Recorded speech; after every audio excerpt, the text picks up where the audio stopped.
जय हिमालय, जय भारत। हिमालय लोग यूट्यूब चैनल में आपका स्वागत है और मैं हूं जर्नलिस्ट डॉक्टर हरीशचंद्र नखेड़ा। हिमाचल प्रदेश, उत्तराखंड और नेपाल, इससे जुड़ी एक गाथा ऐसी है जो आप सभी को, जिसका भी जहां पर रोल रहा है, वो आपको गौरवान्वित कर देगा। किसी का भी रोल किसी से कम नहीं है। और ये पूरी जो हिमालय बेल्ट है, इसके लिए भी इस तरह की कथाएं सुननी चाहिए, पढ़नी चाहिए और देखना चाहिए कि हमारे पूर्वज किस तरह के महान भी थे। बात गोरखा शासन की है, जब गोरखों ने कुमाऊं, गढ़वाल से लेकर हिमाचल के बड़े भूभाग पर कब्जा कर लिया था और वहां पर एक नारी ने किस तरीके से अपने पति के, जो उनके शहीद हो गए थे, उनका बदला लिया और किस तरीके से गोरखा सेनापति ने उसका प्रत्युत्तर दिया था। इसी बात को मैं आगे बढ़ाऊंगा, लेकिन तब तक आपसे अनुरोध है कि हिमालय सभ्यता पर केंद्रित इस चैनल को सब्सक्राइब अवश्य कर दीजिए। और एक बात अवश्य कह दो, जो मैं आपके सामने तथ्य रखने जा रहा हूँ, ये उत्तराखंड के इंसाइक्लोपीडिया महान इतिहासकार डॉक्टर शिव प्रसाद डबराल चारण की पुस्तक उत्तराखंड का इतिहास, और ये है खासतौर पर जो गोरखा शासन से लेकर है उसमें पढ़ित है। तो आइए इस कहानी का आप भी आनंद लीजिए और देखिए कितने महान चरित्र के लोग थे। विजयोल्लास के साथ हाथी पर चढ़कर गोरखाली सेना नायक नैन सिंह थापा ने नगर में प्रवेश किया। जब वह दरबार के तोरण द्वार के निकट पहुंचा तो उसे निकट के एक दुमंजिले मकान की ओर से सहसा बंदूक की गोली का शब्द सुना। शब्द के साथ सनसनाती हुई गोली आकर नैन सिंह के वक्ष स्थल में घुस गई। अचेत होकर नैन सिंह हाथी से लुढ़क कर धरती पर गिर पड़ा। उसी समय उसी मकान से एक दूसरी गोली से आकर उप सेनापति दल बम शाह की कमर पर दाहिनी ओर से छेद कर दिया। वह भी अचेत होकर धरती पर गिर पड़ा। यह कारथापूर्ण कार्य किसने किया, यह पता लगाने के लिए 10-12 गोरखाली सैनिकों ने उस घर में प्रवेश करके एक अपूर्व दृश्य देखा। वहां एक कोमलांगी और रमणी रक्तमत रूप में हाथ में बंदूक लिए खड़ी थी। जो ही गोरखाली उसके निकट पहुंचे, उसने गोलियां चलाना आरंभ कर दिया। गोलियों से आहत होकर 3-4 गोरखाली धरती पर गिर पड़े। विजय में उन्मत्त सैनिकों के सम्मुख एक अबला कहाँ तक टिक सकती थी, उसे अंत में बंदी कर लिया गया था। चेतना पाकर जब नैन सिंह ने इस अद्भुत विवरण को सुना तो उसने उस नारी को अपने सम्मुख लाने का आदेश दिया। बंदिनी को वहां ला गया। बंदिनी होने पर भी उसके मुख पर साहस और प्रतिहिंसा के भाव टपक रहे थे। नैन सिंह ने पूछा, तुम कौन हो? तुमने बिना कारण हम पे गोली क्यों चला दी? उसने निडर होकर जवाब दिया, मैं गढ़वाली सेनापति कीर्ति सिंह की सहधर्मिणी हूं, जो कि इस गोरखाओं के साथ युद्ध में शहीद हो गए थे और मैं उसका बदला लेने यहां आई थी और मैंने बदला लिया है। आप मुझ पर गोली चलाने का न्याय संगत अधिकार है आपको। मैं अपने पति की हत्या करने वाले से बदला लेने का अवसर ढूंढ रही थी। अब मैं निश्चिंत होकर अपने स्वामी के साथ सहगमन करना चाहती हूँ। मुझे बड़ा दुख है कि मैं रण क्षेत्र में प्राण न दे सकी। आप मुझे प्राणदंड की आज्ञा देकर आप अपना कर्तव्य पूरा करें। प्रतिहिंसा व्यग्र दलबम पांडे ने नैन सिंह से आग्रह किया, इस पापनी को तुरंत प्राण दंड दीजिए।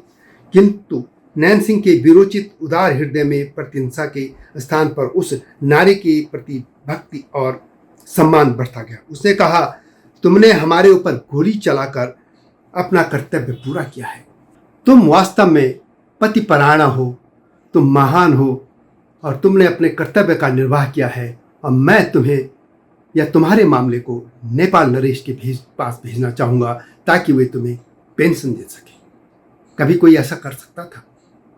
जिस गोरखा सैनिकों के लिए कहा जाता है कि वे क्रूरता के सुप्रीम पोस्ट तक थे, लेकिन उनके बीच में नैन सिंह जैसे भी थे। और ये गढ़वाली जो नारी थी, इसको भी उन्होंने पेंशन देने की बात की थी। क्योंकि ये आप जानते होंगे कि उस जमाने में गढ़वाल और कुमाऊं के नरेश, यानी गढ़वाल के पंवार और कुमाऊं के चंद नरेश अपनी सेना में हिमाचल के और खासतौर पर सिरमौर और कांगड़ा तक के भी सैनिकों को भर्ती करते थे। नगर कोटिया और बहुत से लोग वहाँ पे भर्ती होते रहे हैं और ये आज भी वहाँ के उनके वंशज उत्तराखंड में रहते हैं। इसी तरह गढ़वाल और कुमाऊं के सैनिक भी हिमाचल के जो राज्य थे या राजा थे वहाँ के, उनकी सेना में भर्ती होते थे। इसलिए कांगड़ा नरेश के यहाँ गढ़वाल के ये वीर कीर्ति सिंह वहाँ उनकी सेना में शामिल थे और गोरखा युद्ध में उनका वो शहीद हो गए थे। और इसी पर उनकी पत्नी ने यहाँ बदला लिया था, गोली चलाई थी, क्योंकि नैन सिंह उस समय उस जो उनकी टुकड़ी थी उसकी वो नेतृत्व कर रहे थे। उसने कहा, मैं अपने पति के साथ जाना चाहती हूँ, स्वर्ग में मेरे पति मेरी प्रतीक्षा कर रहे होंगे, मैं उनके पास जाना चाहती हूँ। जब नैन सिंह ने उसको अपने संकल्प पर दृढ़ देखा तो उसने रण क्षेत्र से कीर्ति सिंह के शव को ढूंढकर मंगवाया और आदेश दिया कि उसे चिता में यानी सती होने का अवसर दे दिया जाए।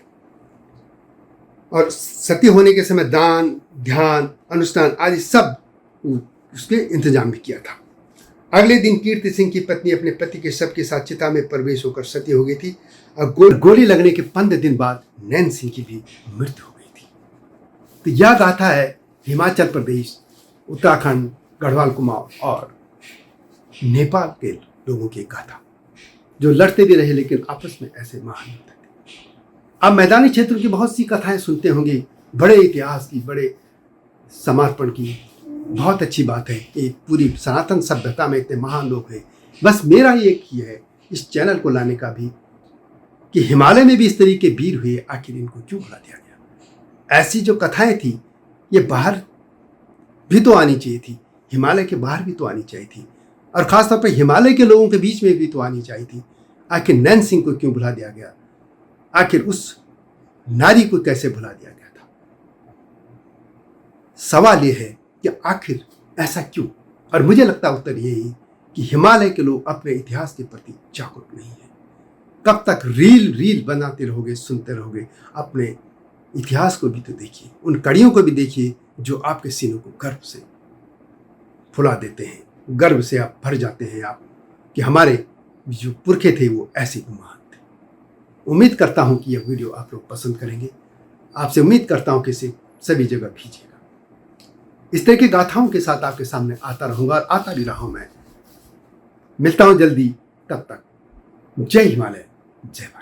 हिमालय पे पेड़ हो तो गीत गाएंगी नदियाँ, गीत गाएंगी नदियाँ।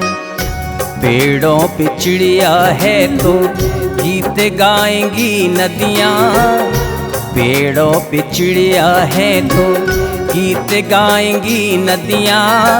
माँ की लोरी जैसे होते हैं नदियों के गीत।